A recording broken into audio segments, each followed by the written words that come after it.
Electrician Live with your host, Paul Abernathy and Jay Grundberg.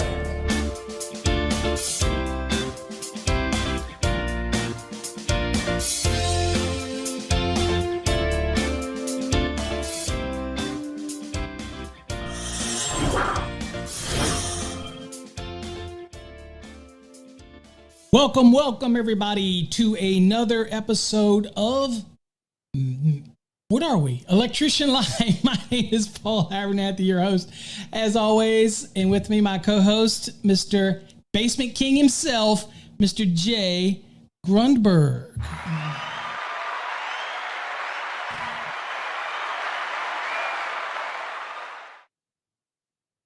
What's up?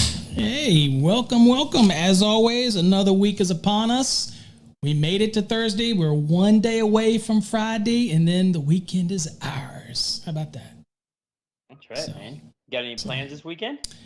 Actually, I'm just going to the lake and chill out at the lake and do nothing but chill out at the lake. Not going to do anything else. That's all I'm doing at all. How about yourself? Good. Got anything you're doing? Any special plans? You're going to work all weekend? Going to burn the candle at both ends or what?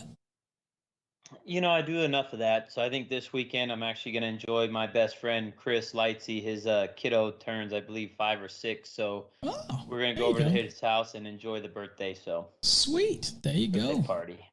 Savor those moments. Absolutely. Well, welcome everybody. And tonight we're going to have a great show for you. Going to cover some good topics tonight.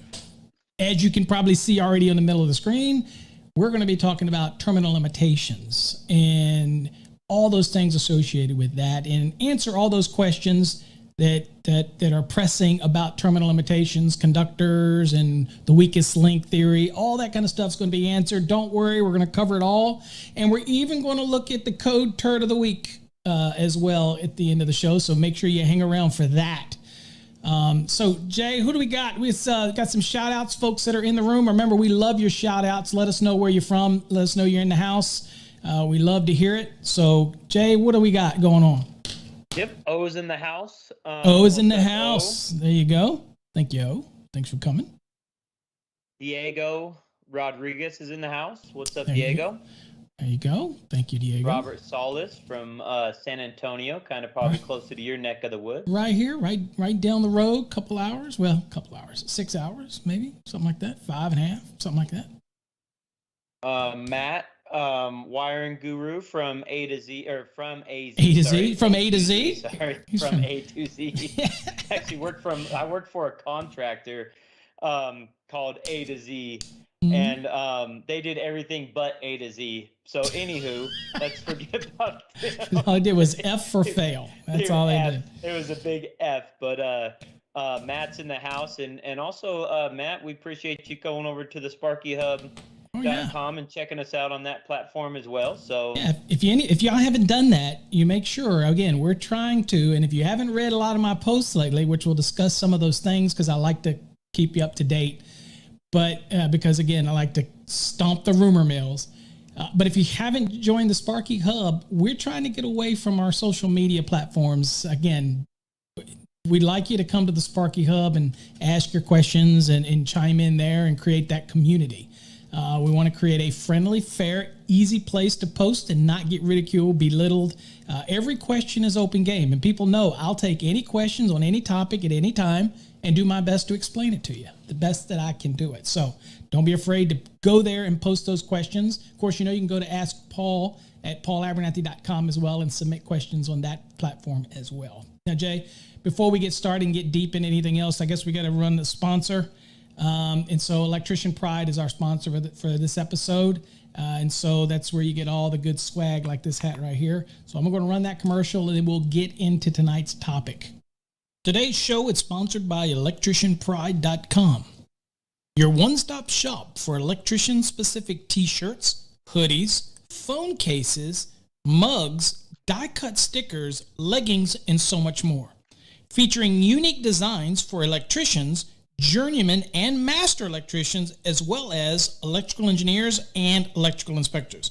For more information on all the products that are available, visit us at www.electricianpride.com today. Sweet. All right, so get over there and get you some swag. Hey, did you know, Jay, Sure. that we're probably the only live electrically dedicated show anywhere weekly? Been doing it now for over a year and a half. What do you think? Yeah, and I'm so proud of us for being consistent. I do see other platforms periodically put out live content, but again, it's just live when they're able to do it. Whereas if That's we not come live every week. Oh, you mean the quick Oh, feeds no. like from the Instagram lives and things like that? That's not exactly. formal, So- man. That's not. Yeah, you're right. It's not No, consistent. but I'm saying that there are other ones that again are trying to probably compete or trying to catch up, but they're nowhere close to where we're at. We come to you guys live and direct every Thursday. We've been consistent for a year and a half now, and obviously with you guys, you've seen the growth. And our biggest thing is just to be able to communicate and have that relationship with each one of you to let you guys know, hey man, we're all in the trade together, and we're here for you. That doesn't matter if you're an apprentice, if you're a girl or guy, if you're a master electrician, a journeyman, electrical contractor. We want to be able to connect with each and every one of you, and just to have that great electrical brotherhood that we have. Yeah. So And I love it. sisterhood. We don't want to offend Yep, nobody, yep. guys. I'm known to do that. So, but always remember, folks, you can send emails to both Jay and myself at host, HOST, or hosts with an S, HOSTS, at electricianlive.com, and we will get those comments. We will get those suggestions for future shows. You got somebody you know that would want to be a guest on the show, all those type of things. Please feel free to reach out to us. You can, I think Jay has put up on the screen the email address. You can always, of course, I probably got like 50 different ways to reach out to me. So it's whether you get me on Ask Paul or Master the NEC or Electrical Code Academy or whatever. There's always a way you can get out to us. But again, check it out, get out to us, visit all those platforms, and definitely keep checking out Electrician Live for updated information. We got a bunch of new shows coming out. I probably have been lazy and haven't updated that, but we have some great shows, and I will get it updated. But keep saying that. But go ahead. So we have Aaron Lohr in the house. He is actually from Denver, Colorado. That's my brother. He even says he's not an electrician, but he loves to learn from us. So that tells you, even guys that aren't even in the trade are reaching out to us. And he loves his brother too. So there you go. He does, man. He's a big supporter. On the Facebook side, we have David Englehart. David. So far, I'm tracking that one, David. What's Yeah, up, I haven't man? figured. We haven't figured out how to get them over here yet. And the people that do this platform that I use, I have not been able to adequately get that so that I can have both on the screen. But it's still on that wish list. But we monitor it. So again, Dave, thanks for joining. Most certainly, definitely. So we just recently started doing multiple platforms. So and we might even expand to others as well. But this is our main platform. So also, we shouldn't forget those over on the podcast, Jay. We never want to forget our podcast listeners over at electricianlive.com, as well as on Spotify, Spreaker, Deezer, iHeartRadio, Apple Podcast, Google Podcast, however you listen. Through the website itself. You can obviously listen through the website directly at electricianlive.com or at electricalcodeacademy.com net or org. Feel free to listen there as well if you just want to hear us chatter and you don't want to look at any images or anything. That's totally up to you. Totally up to you. Okay. All right, so let's kind of get into tonight's topic here. So I am pretty sure, Jay, that the image that's on the middle of the screen between me and Jay here is way too small for you folks to see. I get it. But what we're going to be talking about tonight is terminal limitations, and I'm going to try to cover some things when it comes to terminal limitations to answer some questions that people have had through the years. And this illustration is one that I shared over on our Facebook page. And more, I will start sharing more of this actually over on our Sparky Hub. rather than on the Facebook page, but the thesparkyhub.com. So www.thesparkyhub.com. Make sure you subscribe and get on over there. Then we're going to have this different graphics, different illustrations to try to hammer home lessons and help you learn. So I guess before I get in that, I also should get rid of what I said. I was going to get rid of the rumor mill. So as you might know, over on our YouTube channel, this YouTube channel, all of the public videos that I do in the public domain, majority of them will be pulled off and they'll be over in an exclusive area at Electrical Code Academy. I am, again, not about doing a lot of the free educational stuff, even though I've done it for over 30 years. Again, a lot of the educational content we want to keep over on our side so that we can offer an expanded offering. And so we have a subscription plan that you can do for $9.99 a month. You get access to all of our videos, all of our podcasts, exclusive content, even some of the new stuff that we've got coming, as well as access to our Wednesday night sessions where we answer code questions and look at the Fast Tracks program. So there's a bunch of things. And again, I just mention it because we'll have something that explains everything.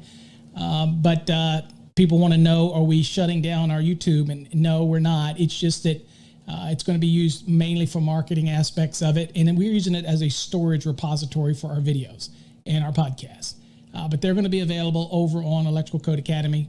And so all of those that are VIP in general, many of them have already started to transition over, and we appreciate that. So, but you'll always get the Electrician Live stuff, and you'll also get the Ask Paul stuff. Those podcasts will remain there. It's just more the video stuff that we have planned to make and expand. That's going to be exclusive content, as it should be. If you want free information, there's tons of it out there. There's only so much I can give. We are a corporation, so I know I got the people that'll hate that, but again, it is what it is. So, but it's not. Yeah, and I think with that deal, you're also offering the 2020 analysis of the changes, code, the new code. code. Oh, the code itself. Changes. Yeah. For the code itself, and that's what I before I even joined Electrician Live as a co-host with you, I was involved in the Fast Tracks program. And I got about halfway through the Fast Tracks on the 2017 when the 2020 was being offered. So I ended up switching gears over to the 2020. I bought the 2020 bundle package. Again, call me a NEC geek freak, whatever you want to call me. But I can tell you that I've had more intelligent conversations with electrical inspectors than I've ever had. And just by that content that you provide for that $9.99, and to be able to go in and brush up on the code changes, I'm able to highlight in my book, bring this book with me. When I say book, this document here, this 2020 code. And that one's beat to death, mind you. Oh man, I tell you what, show up on the job site with this. A lot of inspectors really respect that. And again, it's like almost like we're on the same sine wave with them. It seems like when I show up with the code book, because they're like, some of them tighten up. They're like, oh no, is this guy gonna, is he gonna try? Well, I'm not gonna take what you. I'm not gonna take. Just tell me. I'm gonna make you. I'm gonna make you prove it, right? I'm gonna say, well, let's look that up together. So that's right. That's awesome. So again, wasn't a commercial for our programs, but there was a lot of people that were asking questions about some of the posts that I put out. And also I took some heat on the Facebook page for posting a non-made in America tool. And, one guy said, you should rip your page down because you don't support Buy America. Look, dude, I can guarantee you the TV you're watching, the phone you're using, the car you're driving, all of them have components that are made outside of America. Okay. I worry about the hardworking electricians out there who need to make money. Now, if you want to buy Nipex or Nipex or whatever you call, they're made in Germany. Okay. A lot of the products that are made by other tool manufacturers are not made in the U.S. They might be assembled in the U.S., but they're not made in the U.S. I'll have you know Harbor Freight is a U.S. company that helps support payroll and pays taxes into this economy. Okay. So that they do that. So when somebody hits me with, you don't buy American, dude, go look in your closet, the shirt you wear, the stuff you've probably made in Malaysia. Okay. So if you want to be all made in America, everything, stop being a hypocrite. Stop buying anything from any other country and only buy American. And when you have to go to work naked with your boxers on that you hope are made in America, though, okay. But don't give me this. I get so tired of that BS, okay? What? You're promoting something from a product that's made in China. Yeah, okay. My wife's car is a Kia, okay? My Ford truck has a chip in it from China. The TVs I've got, the Samsungs, they're made in China. Get over it, okay? There's many ways to support America other than spouting that BS. Anyway, there you go. I vented that live. How about that? That's right. Okay, sorry about that. Man. So that shows you I do read your posts on there. So Rombo's in the house. Yeah. It's been a while. Hadn't seen you in a while, Rombo. Thanks for coming. Rombo. He's a busy guy. In the house. Elwood, there you go. All right, I'm sorry. He says he loves the podcast and he loves the facts and the good quality, so keep it up. Again, this may be his first time actually chiming in on the comment section, but sounds like he's more of a podcast guy, so we appreciate you coming over and joining us on the live stream. And again, guys, if you have questions, we're going to get into the terminal limitations in 110.14c, and we're going to go over it. If you guys have any questions while we're going over it, please put them in the chat. I know sometimes it's hard to ask questions in the chat, but just keep it short, simple, to the point, and we'll get to you guys for sure. Absolutely. Tim, Coach Strong's in the house. House. And Tim's gone through there, man. Tim's taken all these exams in our fast track so many times that I'm like, dude, you ought to just memorize everything in the program. So, but he's hammering at it, getting those licenses in multiple states. There you go. So, good for you, Tim. Good job. All right, so let's go on, and I'm going to go to the code, guys, so we can look at the code. So what we're going to be talking about is terminal limitations, and I'm going to kind of explain, and Jay chime in, and I got the gift of gab on these things. So anything you want to say, just jump it right out there. So hopefully you can see what we're looking at here. So I'm going to... Oh, wrong page. Sorry. I'm looking at analytics. How about that? Better page? Okay, that's better. You don't need to see my analytics. All right, so what we're looking at is 110.14C1, and we're looking at C1A and C1B. So this is a question that everybody always asks me when we're doing ampacity, and I make this comment about after adjustment and corrections. Let's say you're doing it from the 90 degree and you're making adjustment and corrections in accordance with 310.15 B2A or B3A in the 2017, or 310.15B or 310.15C in the 2020.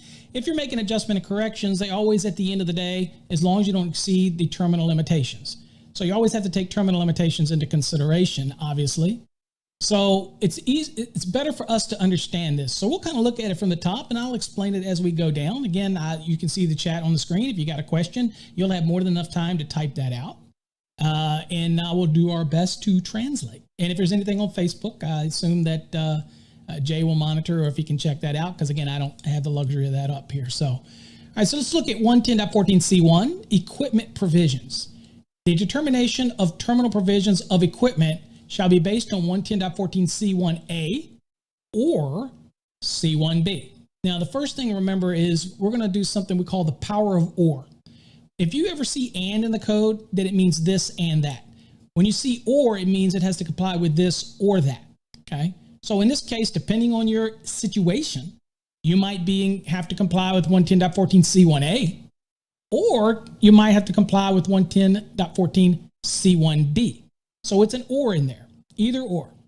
Now, in this case, chances are you're going to be in either one or the other, depending on either your conductor size or dealing with the level of ampacity we're dealing with, right?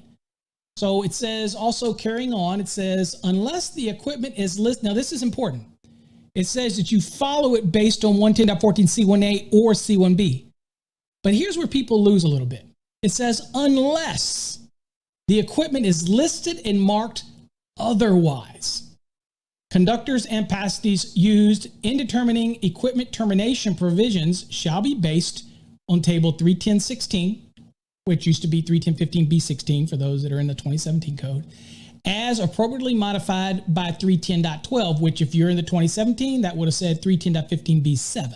Okay, same thing, just changed for the 2020 code and moved it around. Okay, what's important here is a lot of times you're going to have, before I get this out of the way, a lot of times you're going to have equipment, and let's use it simple. Let's say I have a circuit breaker and I have a receptacle at the other end. Okay, so the terminals on the circuit breaker are going to have a rating, and the receptacle is going to have a rating at their terminals on the other end. Okay, so in a perfect world, we know what those are. We know that this is either a 60 or 75, and on that end, it's either 60 or 75 generally. Okay, so in a perfect world, we know this. So if I have equipment where the terminals say 75 degrees C, and what I'm doing is I'm paraphrasing first before we get deep into it, is if the terminals at the breaker are rated 75 degrees C, and the terminal on the receptacle is rated 75 degrees C, and as long as my insulation on my conductor is at least 75 degrees C or greater, then basically I can use the 75 degrees C. Because, why? Because the equipment is listed and marked otherwise. So what's important with A and B here is you run into situations where nothing's marked. The terminal's not marked. Or one of the terminals, let's say at the breaker's not marked because it's an old breaker, but you know a terminal at the receptacle's marked. So maybe it's marked 75. But you get back to the actual breaker and you can't tell what it is.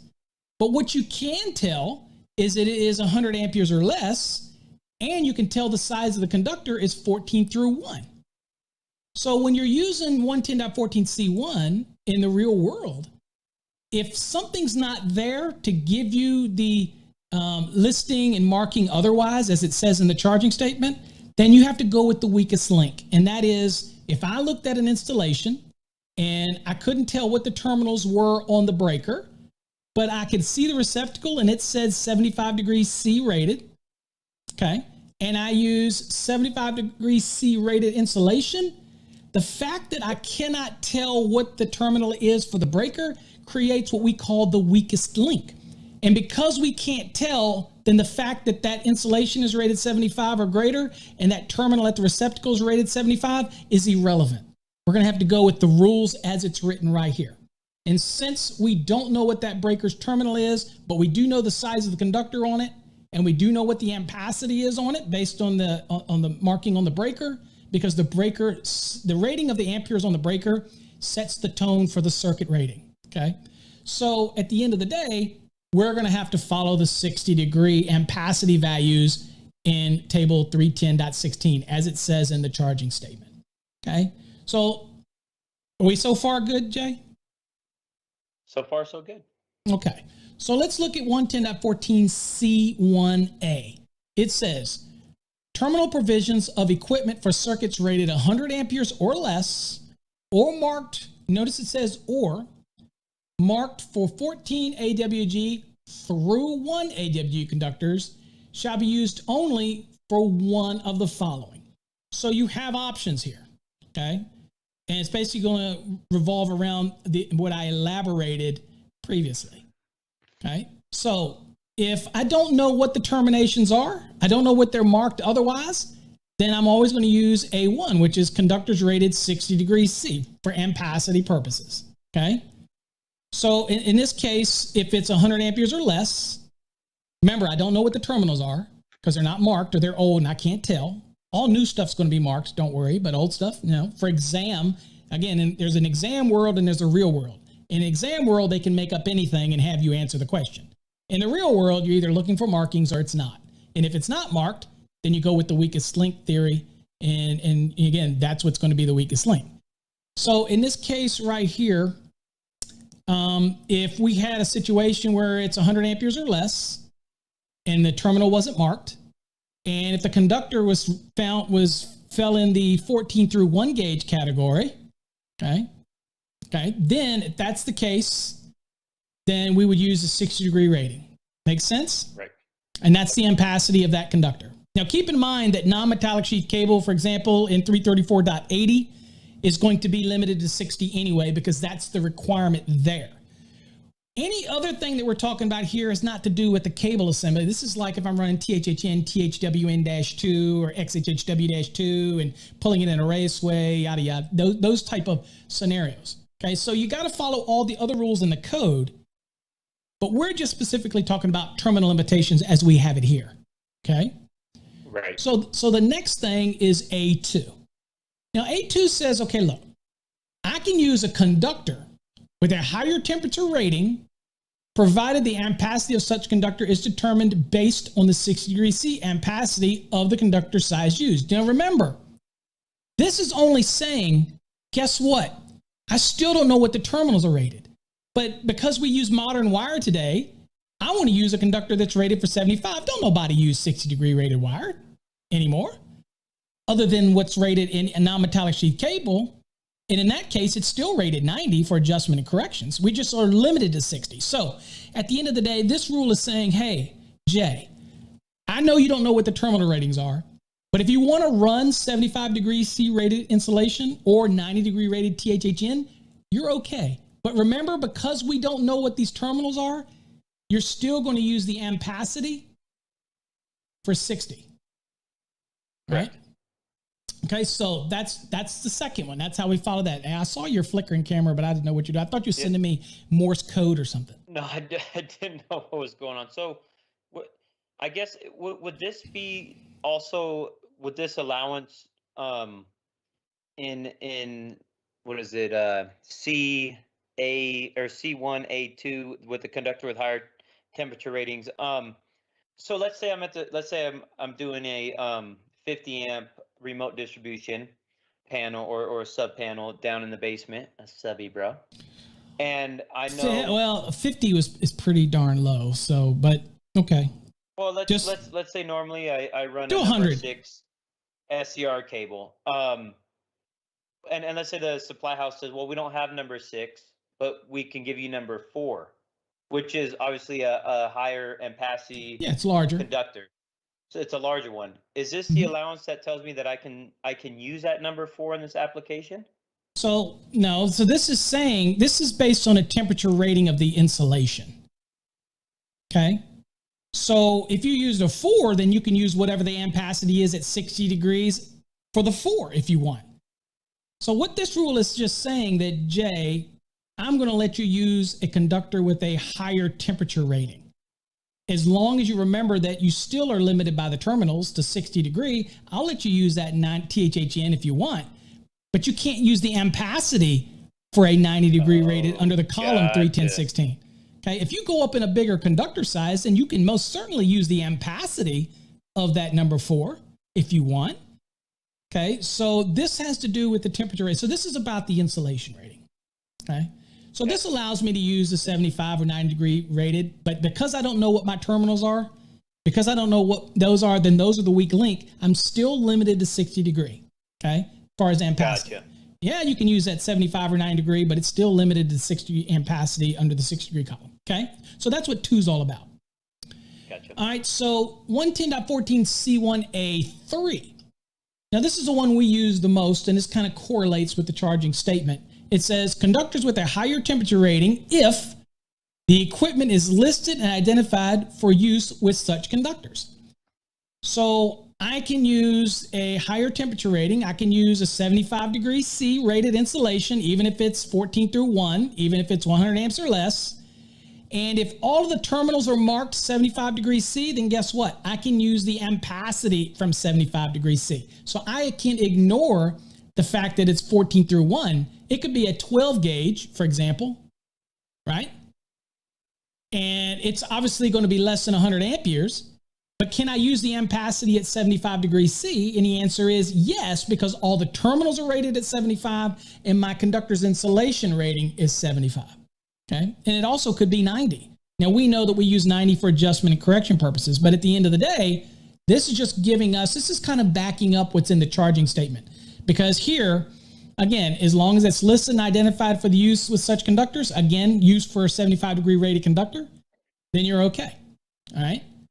So that's the kind of concept that we're dealing with. Okay.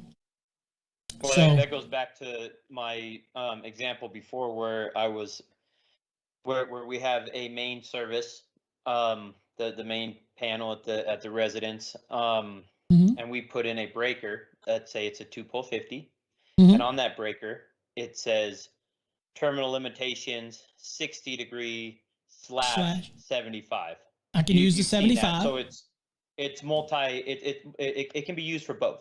Yep. So okay, now my breaker is that. Now that's my starting point. So I know that this breaker terminal limitations allows me to go up to the 75.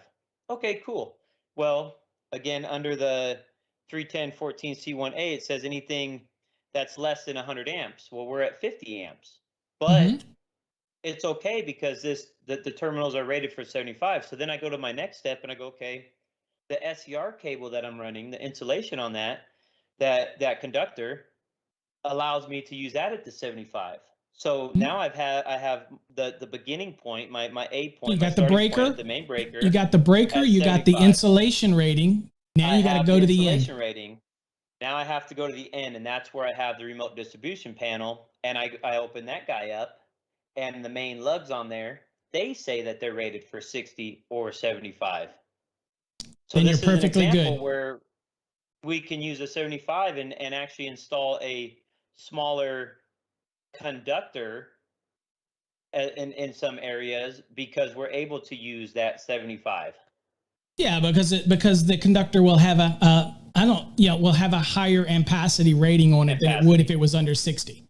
Right. Just remember, I always ask this question for people as well. It says, well, what if my breaker is 75, but my receptacle or your panel, for example, I'm using as bad example because all of those lugs in a panel are going to be 75. But what if my lug at the other end was only rated 60?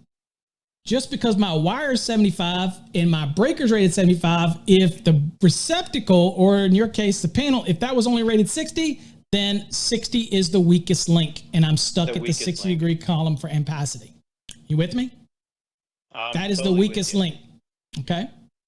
All right, so, and this is the one, the general charging statement where it says, unless the equipment is listed and marked otherwise, in conjunction with 110.14C1A3 is what we tend to use to allow us to take, for example, those 12 gauges, those 14s, those 10s, and be able to use it at the 75 degree, unless it's something like a non-metallic sheath cable, which is already going to have a preset reduction on it.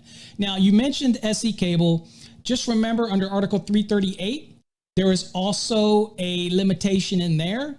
And that limitation is for 10 gauge and smaller, that you're going to be limited to the 60, just like it would be a non-metallic sheath cable. Over that, then you can treat it at 75 or whatever the rating is of the cable assembly. So don't lose sight of that. There's all those little nuances that have to do with the cable assembly. So when I teach people this, I tell them, make sure you go and read what the limitations are of the product cable itself, right?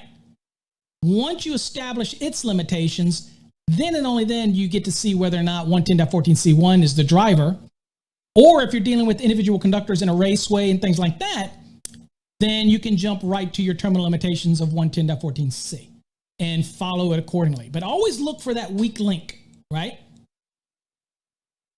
So the last one with A is, it goes 110.14C1A, item number 4. And that is dealing, it says, look, for motors marked with the design letter B, C, or D. Now remember, this is saying, look, the terminal limitations are generally 100 amps or less, or marked 14 through 1 conductors have to use one of the others, okay? So if I use item number 4, it is saying that if the motor is marked with the design letter B, C, and D, and those that are studying for an electrical exam, remember that, okay? Because those questions tend to come up on exams quite a bit, and they will give you typically the design letter B for high efficiency motor. I believe that's what that is. So any rate, it says conductors having an insulation rating of 75 degrees C or higher, and higher would be 90, that type of thing. And there's some applications where it could even be higher than that, like a 105 for machine tool wire, things like that. But it says for conductors having an insulation rated 75 degrees C or higher shall be permitted to be used, provided the ampacity of such conductors does not exceed the 75 degrees C ampacity. So what this is saying is ignore the 100 amps or less Ignore the 14 through 1.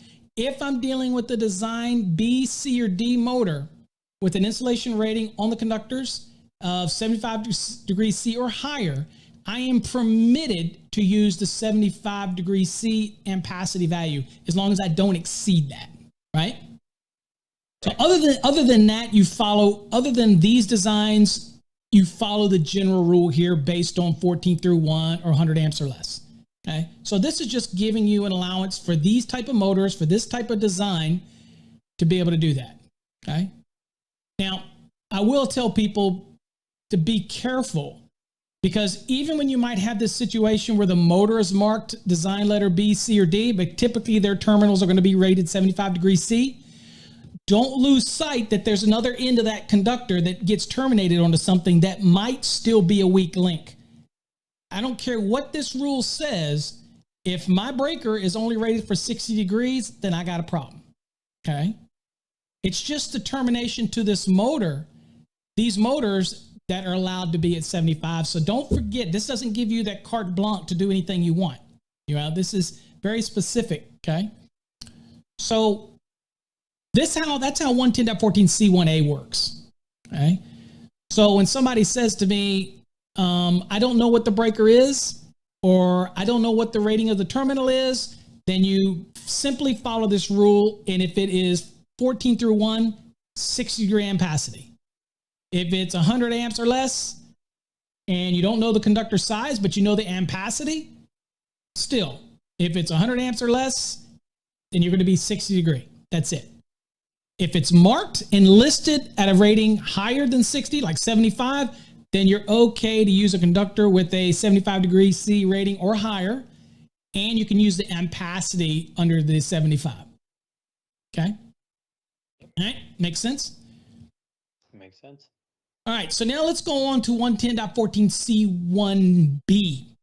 Now, obviously, there's less numbers here. So terminal provisions for equipment for circuits rated over 100 amperes or marked for conductors larger than 1 gauge shall be used only for one of the following. Now, obviously, we do ampacity values in 60 or 75.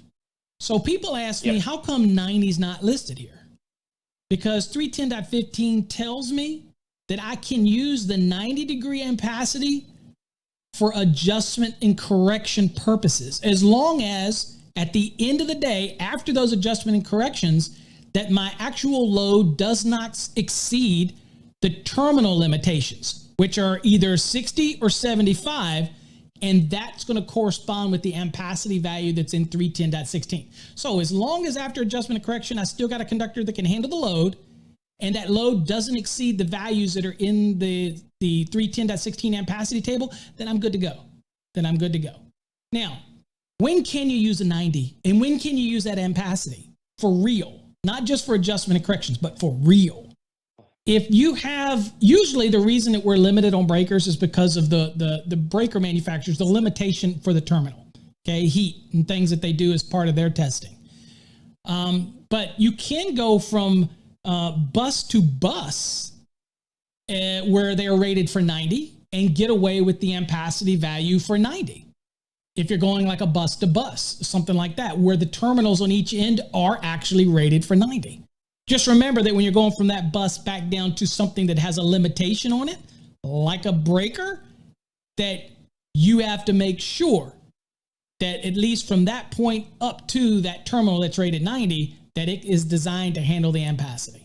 So you just got to be careful in your installation. Majority of what you're going to run into are not going to be rated 90. You would do adjustment and corrections from 90, right, but they're not going to be rated 90.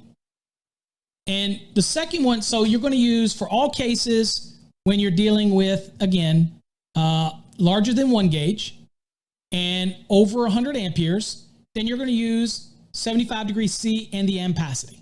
That's what you would use. Okay. Just pull straight from the table if that's what you, if there's no adjustment and corrections to do, you just pull straight from the table. That's it. Okay. If you have a continuous load, again, you know that you're going to have to take that load at 125% and then just simply pull from the table. So depending on your condition, and there's rules. I should mention that we have a video called Derating Demystified that goes over all these things. Again, I should also say that that's no longer available for free. It's only available in our subscription program. I know I got, hold on. I got a button for that because I know that I'm gonna get people. They're going to say, hold on. Too bad. You've had it for free for 30 years. All right. So the number 2 here is 110.14C1B2. That's basically saying conductors with a higher temperature rating, let's say a 90, can be used provided the ampacity of such conductors does not exceed the 75 ampacity of the conductor size used, or up to the ampacity if the equipment is listed and identified for use with a such conductor, which is basically what I just described. If all the equipment's rated for 90 degrees C, then I can use the rating at 90 degrees C, and that's what the allowance is in 110.14C1B2. Okay. All right. So that's what has to do with terminal limitations. Do you have any questions? I mean, I knew it would be a pretty straightforward thing, but it seems to cause a lot of people confusion. So, Jay, you're an electrical contractor. I'm getting ready to end mine. Most people know I'm also an electrical contractor there, but I'm getting ready to cancel that. I'm just not going to get out in the field anymore. So, I know that shocks you, doesn't it, Jay, that I could get out in the field? I thought you're a real electrician, but apparently you're throwing that away. Throwing it away. No, I really think that understanding, I think this is I guess an article that people don't fully understand, or I guess what I'm saying is when apprentices or even residential wiremen, journeymans, when they're running the cable or the conductors through the raceway from either the overcurrent protection device, the breaker, to either another piece of equipment like remote distribution panel, or even a receptacle. Let's say it's for a X-ray machine. Something that's higher than 100, or maybe it's even less than 100, but it's still rated at the 75. It can do either 60 or 75. I really think that the actual installer is installing it per the plans or per what their boss is telling them. But really, if you just go to this section right here, you can actually understand it fully of the reason why you're running it. And you may even be able to save yourself a little bit of money on the size of conductors that you're running if you were to follow these rules. I mean, if the equipment is rated for the 75, if your wire or your cable is rated for the 75, and the terminal on the other end, let's say it's another piece of equipment or a receptacle of some sort, a device, and that's rated at 75, but it's under 100 amps, but all the requirements meet the 75, most likely you're gonna install a conductor that's a little bit smaller than what you would install if it was at the 60 degrees. So really, you're able to save your company a little bit of money, or even yourself a little bit of money, if you actually understand these rules. And it's so, we say it's so basic, but even guys that work for myself, I ask them where the terminal limitations are, and they even go, huh? What? Well, what it's does important. that mean? It's important to know all these things, because talk about feeders. For example, in 215, and I believe 215.2, there's an allowance to say, look, if you look at the code, it's still on the screen. If you look at 110.14C2, this talks about separate connector provisions, and many people have brought up things like Polaris splices and things like that. That's an example of a pressure connector.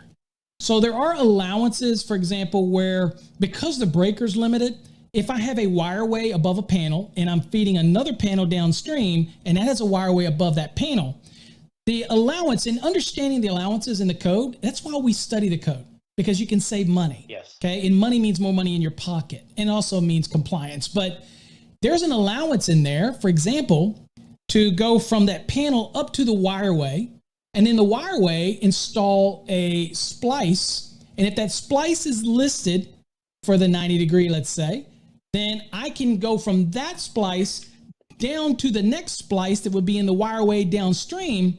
And those conductors can be sized based on a certain value, the 90 degree C, whereas you're going to be limited because they're rated for that. But from the lug down to the actual panel, then that's where you're going to be restricted. And so it gives you an allowance to be able to do that, because I might be able to run a smaller conductor from splice to splice than what I have to run from splice to box. So check that out. That is in one of the exceptions, and it's done all the time. So as long as you know how to do it. I can't see it. It's blurry. You won't be able to see it on the screen.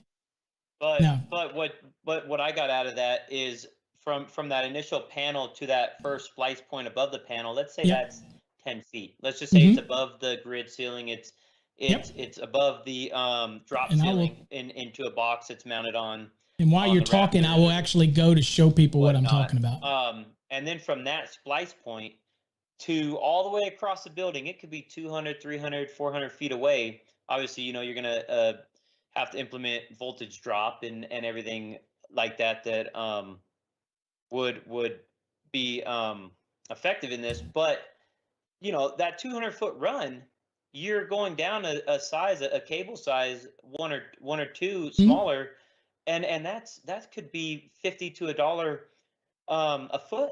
Sure. And you got 250 feet, so you're saving $250 to $500. You could be saving in just a run because you understand the allowances of the code, and that's where we can save money. So as you see on the screen, 215.2A1, the exception says where a portion of a feeder is connected at both its supply and load ends to separately installed pressure connectors as covered in 110.14C2, which we looked at. It says it shall be permitted to have an ampacity not less than the sum of the continuous loads plus the non-continuous loads. So the benefit of understanding these terminals and these rules means that I don't have to add that additional 25% for a continuous load. I can take it at 100% and 100%, whereas usually the breaker is what's limited in that. So understanding all these rules means that I might be able to go up to that with maybe 600 kc mil. But once I get there, that span to the next box, I might be able to drop down to 500 kc mil. Now, it might be smaller. You got to look at your install. But that's money. That's tangible. Okay. Now, people say, well, what about voltage drop? Well, voltage drop's not a requirement of the code. It's good engineering design. But unless it's sensitive electronic equipment and fire pumps, voltage drop we can play around a little bit with. Again, it's prudent to do it. But we're talking about some applications where if you know the code, then you can get around certain things. And so it just ends up being a beautiful thing. And like I said, it never gets old with me, even after 32 years. It never gets old. The code is an awesome document, and just understanding those different things. Okay. So, all right. Elwood says, yeah, but sometimes could mean more parts and room for error. Never really see it done in the field. I actually, because I'm obviously work for wire and cable, I actually see Elwood done all the time in the field. Engineers consult me all the time, probably because they're worried about an error. But as long as they follow the pieces, where this really saves them is when they're running parallel runs.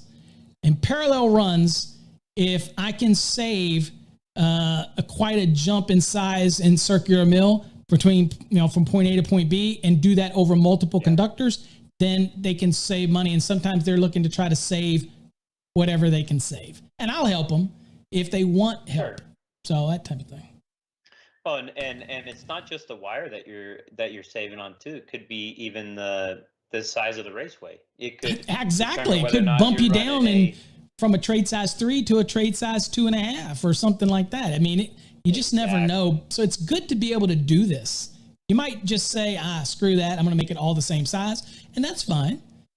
But there are things that you need to know about sizing conductors. And again, ampacities, continuous loads, non-continuous loads, how they apply. And so in 210.19 for branches, 215.2 for feeders, and 230.42 maybe for services. Understanding all of that is so critical to being a success. And we're just talking about terminal limitations, but it can be a greater picture to learn all those little things, All right. You ready here? So what we've got is we're going to now move to this segment that you all wait for, and that is, well, you guessed it, Code Turd of the Week. All right. Here's our Code Turd of the Week, supplied by Jay, and I am not sure exactly where he got this code turd, but it says been working real hard on bending conduit. Can I get any feedback? Okay. Well, hold on. First of all, I don't see any bent conduit in that picture. It's above the ceiling, dude. It's up there somewhere. Above the ceiling. All I see is straight. Well, from the picture that the person's putting on there, again, none of that tubing, or it's probably tubing. It's probably EMT. Probably but EMT. if it is conduit, well, those fittings look like EMT fittings, so hopefully. Yeah, they do. They do, don't they? So, and let's hope they didn't paint that all the way before they put it down actually into the fitting. So, in other words, if they did, they scraped off the paint. We're not going to assume things that we don't see. But yeah, so I have some code references on the screen. But Jay, do you have anything that you want to call out? No, I just by looking at it, obviously, I mean your violations on the screen are probably up to par. I see it. Not Jay, being, did you know your crap hat has? professional. Do you know your crap hat has lights? I do. I turn them on just for. Okay, you guys. just so you know, you got lights in your turd. I do that. All right. Okay. It's a lit up turd. It's a lit turd. All right. So.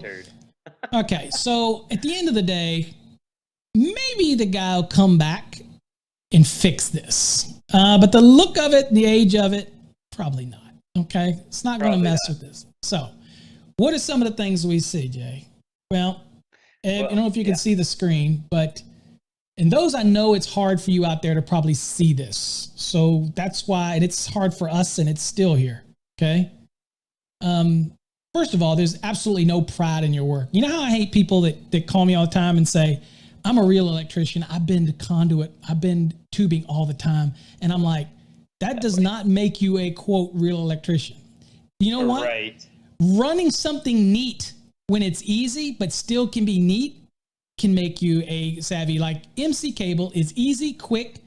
It's a listed product, but it's clearly you can take something that's easy and still make it look like a turd. Okay? It should have been easy to make this installation look good. And it just looks like a turd. Okay, I would be embarrassed to have this, right? Okay.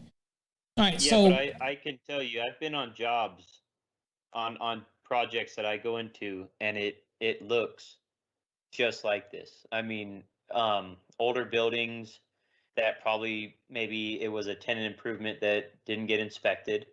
This isn't a wired up electrical design job, is it? No, I'm not going to give this job credit for that. I mean, and if it was, I'm definitely not going to say it. That's for sure. But I've seen might be a wired up job. I don't know. It might be, man. I mean, no, it's not. Look at the way that MC is intertwined. That's beautiful. That's magical. Yeah, that's a sine wave of electricity. It's a sine wave. There you go. It's just sinusoidal waveform. All right. So the MC is clearly not secured and supported in accordance with Article 330, Section 30. Obviously not secured properly. It's not secured within 12 inches, obviously. None of that. Okay. And then once it's over a certain size for 4 conductors and 10 gauge, believe it or not, you can secure MC up to as far as 6 feet. So that bigger feeder type MC, when people see it say, that's not secured within 12 inches, it wouldn't need to be if it's size larger than 10 gauge with 4 conductors in it, then it would be, you could go up to the 6 feet. So it's not always 12, but this is small. So this is going to be within 12 inches and it's not, obviously. And chances are it's not secured within 6 feet of next support up there in the ceiling. I'm pretty sure it's probably not. It just looks like a spaghetti mess. So that's a violation. The next violation would be, obviously, it's hard for people to see it. And obviously, if you're over on the podcast, you're just hearing us talk about it. But they're securing MC to a raceway. Now, on the surface, people go, what's the big deal? What's the big deal? Well, the fact that the code says you can't do it's one thing. But where's the big deal? Well, in this case, everything's running vertical, so it's probably not that big a deal. What becomes a big deal is when they do this, a bigger deal, I should say, is when they do this horizontally. Because the fittings, associated fittings, are designed not to support added weight. And the more you start connecting onto it, these cables have weight, right? So that would be an issue, but it's irrelevant to vertical or horizontal. It's still not allowed per the NEC. The next thing that we see in here is there are cables that are actually secured to cables. And that is also a violation of 300.11d. So C is for the raceways used as support unless they're listed accordingly as a support method. But of course, cables being secured to other cables. And where people also make this mistake, Jay, is I've seen people put MC, strap it properly, and then come along and take additional MCs and strap it to the MC. And that would still be a violation of 300.11d because you're supporting. Now, the easiest way around that is make sure that you make the connection to the actual clamp or securing or supporting method that you're dealing with. Okay. So that would be, but I'm thinking there's got some MC supporting MC, and there's this type of stuff, kind of wonky stuff going on. Now, what I can't see is, but I believe there's some EMT running in there that's got a bit of an offset on it, kick right there in the middle between the A and B. It looks like EMT that is not secured within 3 feet in accordance with 358.30a. Maybe it is. I just can't really see it, and my eyes are getting old, and I can't see it. That middle one, I don't know that I see it anywhere. I see a coupling, but I don't know that I see a securement. No, right above it, I have the picture on my phone. I blew it up, and I think that's the piece of tubing that guy's probably talking about, that he's been working on it, because everything else looks pretty much existing, except for that new piece of shiny EMT that he put we call that like a rolling offset, because it starts at one point, and instead of just offsetting up into a box or over an obstacle, he actually is coming out at one position and then offsetting, but also a roll offset because it's rolling to a different position as well. So that looks like a rolling offset to a set screw coupling, and then probably maybe 4 inches above that set screw coupling, there's a support. Okay, so here's where the haters in the world come out of the woodwork. They'll say, hey, bro, you're working on a bend, but you had to do an offset and put a coupling within a foot of it. I would expect you to do that rolling offset with a full piece of EMT that goes all the way up into the, why did you need that coupling? Me, I don't care. Whatever gets the job done, people will actually get all serious about that, on jobs, like, well, I wouldn't do that crap. Okay. But I'm saying it's still compliant. And again, mechanical workmanship and neatness is all in the eye of the beholder. It's coupling looks fine. I'm just saying some people would say, oh, you obviously couldn't make that offset. So that's why it's only you cut off the excess so that you could do this because whatever. But okay. So that's why I said maybe, because I can't see. So the next one's 110.12, mechanical execution of work. I don't know that I call that a maybe, because that looks like turd work there. So obviously it lives up to its name, turd. And there is no professionalism and anything in it. Now, the NEC tells us to have to do something in neat and workmanlike, but that's about as far as it goes. Then it has an A, a B, and a C. Okay. Talks about missing knockouts and things like that. But, NECA does have a document that gives some guidance on neat and workmanlike, right? So, but I've never really seen too many electrical. So for example, this one I could actually cite 110.12. And if somebody said, well, how could you do that? Neatness is in the eye of the beholder. There is, since he's not securing it, since they're not securing it and supporting it, then that is nowhere near compliant.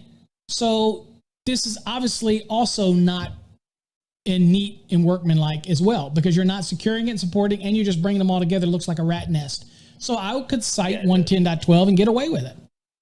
And of course, new for the 2020 code is given all those references following the building surface and all that under 110.12c as well. Since that is not secured to the building surface, it looks like most of those just go up into a little converging area, which is what I call the nesting point, and nothing's secure. So it doesn't meet any of those rules. You folks out there might see other ones, but that's what I see. And the only other violation that I will tell you is a moral violation. That guy's not using Encore Wire MC. Shame on him. He needs to be using that. Yeah, there you go.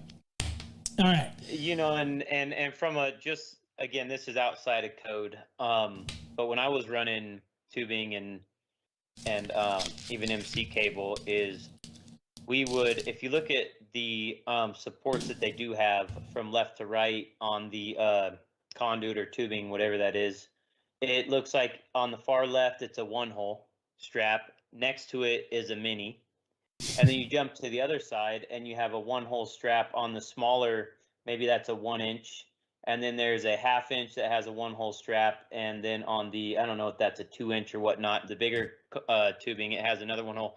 And they're all at different positions. They're all different levels. So dude, whatever he had in the truck, he's like grabbed whatever he had and just slapped it up there.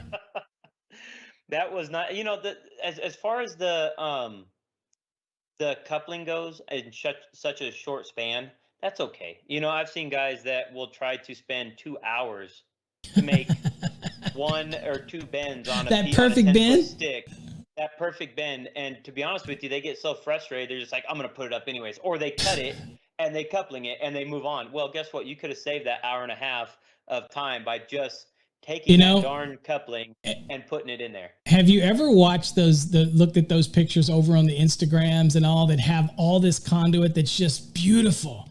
And you got to wonder, oh, yeah. Is that the employee or did the owner do that? Because if I'm the owner, I'm thinking, that is beautiful. How long did you spend doing that and making it look perfect? I mean, I'm just saying, because at the end of the day, it is craftsman. It looks good.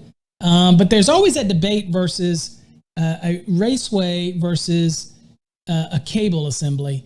And if you're in Chicago, you're like, oh no, it can only be raceway. It can only be. And if you're anywhere else, they're like, I don't care. They're both listed products. So at the end of the day, it doesn't matter.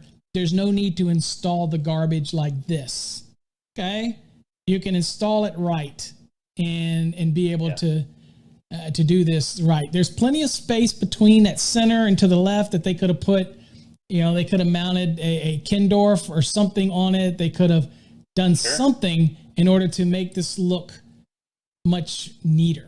Boy, your camera does flicker. Boy, how many of you out there think he shouldn't invest in a higher quality camera? I'm just saying, or is it the one I told him to get? Never mind. It's the built-in camera. That's what I don't understand. I'm wondering if it's just not syncing up with the software tonight. That's your problem. No, we have to get you an external camera. You got to get rid of the built-in camera. Yeah, I know. That's so 90s or whatever. Okay. All right. Anyway, we're working on him. The Basement King. Also, I should announce this, everybody. Congratulations to as me and Jay work more and more together on some things and projects we got going on. He is an official premier affiliate with us. And again, go to thebasementking.net and check out it. Again, it's all our products, but again, it's through Jay, and it helps support Jay. And again, welcome as always, and we'll be doing a lot more things together in the future as well. Yeah. And all of us older guys have to have people to take over. So the next generation have to. The Pauls die, the Jays live on. There you go. So he's young. Well, we're young boy. As a part of the affiliation, a part of Electrical Code Academy, it's definitely an honor to be a part of that with you and to actually look forward to what we're going to build. And with that, I think that's why you made that decision to have that subscription, because we're actually going to take a lot of our time, our personal time, to filming, and again, these are not how-to films, these are educational films. These videos that we're producing will relate to the programs that we're offering you guys for training. So it's such a great honor to collab with you and to be a part of it.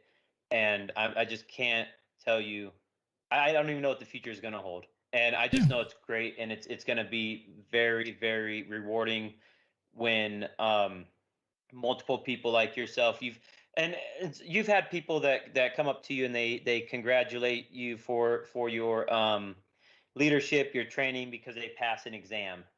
And that's one thing that I haven't had that privilege yet. And that's something that I'm gonna look forward to with this training and the educating and being a part of Electrical Code Academy. On a personal note, I did have a guy reach out to me on Instagram today, who is part of the Fast Tracks program. I won't say his name, but he asked me, he said, Jay, do you do one-on-one tutoring? And I don't. I don't do one-on-one tutoring. That's something I don't do as of yet. Maybe in the future, I may, if it's through the academy and we can make something happen, maybe that's something down the line. So for anybody out there that wants to get a hold of me for tutoring, I don't do it. I do know this individual, so I did tell him that I would have a one-on-one session with him where we're going to dive into the code together.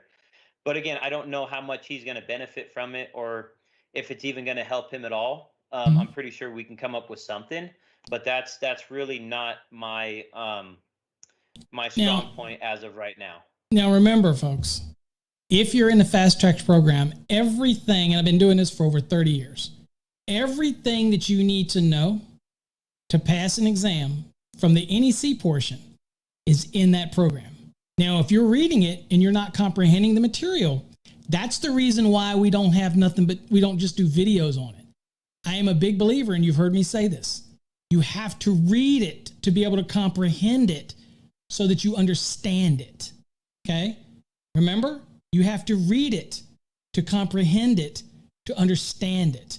That's why it's that way. I don't get around just doing videos because you'll go to sleep. You won't look up things. You won't be interactive with it. If you get a poor review from me, then you need to go do the unit. Take your time. This is not a race. And also remember, you're in the Fast Tracks program. There are many ways that you can reach out to me if there's something you don't understand. Email me. There is no dumb question. It's just a question that you need answered. And probably you're not the only one. So we want to make sure that people get the information. Again, that is what I do. And I've been teaching people right now. The upwards, the last we checked was over 40,000 students that I have taught since 1989. So that's what we're here for. That's why I created the Fast Tracks program. It's like no other program. It has a lot of reading. Yep. It's a lot of stuff you have to do on your own. Yep. But I'm here. If you need me, don't be afraid to ask me any question that you want. That's what I'm here for. Now, the reason we went to subscription is because we're enhancing that. I'm making it better. Trust me. Right. We're going to be giving you more stuff. We're going to actually bring the residential program to life. Okay. We're going to be bringing the grounding and bonding stuff. I'm going to be doing that and bringing it to life. This was a move to better education. Okay. We are getting away from where the stuff is free, but it's not expensive. If I give you over 700 videos and 700 podcasts and all you pay is a $9.99 a month that you can cancel at any time, if you want to go in and binge watch it for the month, you're paying one fee. That's it. Yeah. So this is for a move that allows me to control and stop giving away money to YouTube and stop giving away money to Google and all those places y'all know that I hate. I know they're you got to use them, but they're still, to me, evil. So that's why I created the Sparky Hub. That's why we do everything through our website so that we can get directly. Now, will I take advantage of YouTube? Absolutely. YouTube, you're watching. I will use you to store videos. I will use you to store podcasts. So to me, I think smarter. I like to work smarter, not harder. People pay a lot of money for online storage. I use YouTube because it's free and it's unlimited, and I can store unlimited amounts of videos, unlimited amounts of podcasts, and it costs me nothing. That way I can pass this on to you. So we're going to be able to do things with this program. We're going to be able to have contests. We're going to be able to give away subscriptions. We're going to be able to do a bunch of things moving forward that I can't tell you everything, but this was a good move. Okay.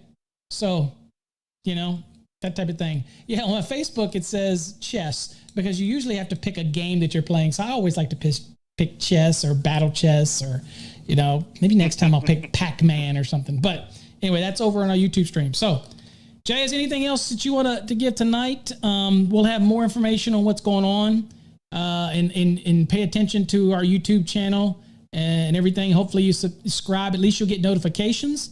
But we will slowly move away. Okay? Move away from that. Jay, your camera's just flickering like a crazy dog. Oh, anyway, my goodness. So anything you want to give to look, he's gone with the thumb palm right into the camera. Anything that you want to give out to anybody or shout outs until we call this one a night?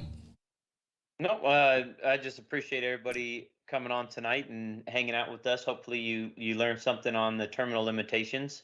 Yeah. If you do have any questions, if you guys have any code turds that you guys see out in the field, hit us up at host@electricianlive.com. I put it in the chat feed on the YouTube channel, but again, it's host@electricianlive.com. Absolutely. We'd love to hear from you guys, see photos from you guys, and just be able to praise you as well as the viewers, man. We couldn't do it without you. We really do appreciate you guys, and make sure you go subscribe and become a part of that exclusive membership that we have to offer.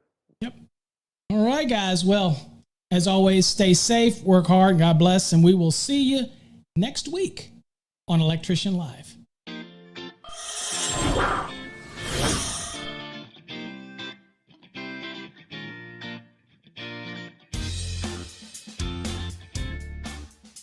You're listening to Electrician Live with your host, Paul Abernathy and Jay Grundberg.